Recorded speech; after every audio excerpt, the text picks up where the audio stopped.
تاریخ گواہی دیتی ہے کہ جو سر باطل کے آگے نہیں جھکتے وہی ہمیشہ سر بلند رہتے ہیں۔ رائے حق کے لیے اگر ظالم کے سامنے کھڑے ہوتے ہوئے آپ کی جان بھی چلی جائے تو اس کی پرواہ نہیں ہونی چاہیے۔ آپ کو قربانی دینی چاہیے اپنی آزادی کے لیے،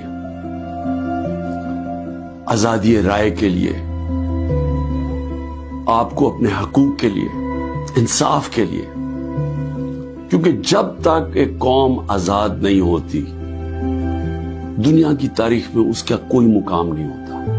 مولانا رومی کی ایک کہات ہے کہ جب اللہ نے آپ کو پر دیے تو کیوں چوٹیوں کی طرح زمین پہ رینگ رہے ہو؟ غلام زمین پہ رینگتے ہیں، ان کی کوئی حیثیت نہیں ہوتی، غلامی سے بہتر ہے موت۔ اور صدیوں تک ہر وقت جب مسلمان ظلم کے سامنے کھڑا ہوتا تھا تو ان کو یاد آتا تھا کہ ہمارے نبی صلی اللہ علیہ وسلم کے نواسے نے ظالم کے سامنے سر نہیں جھکایا۔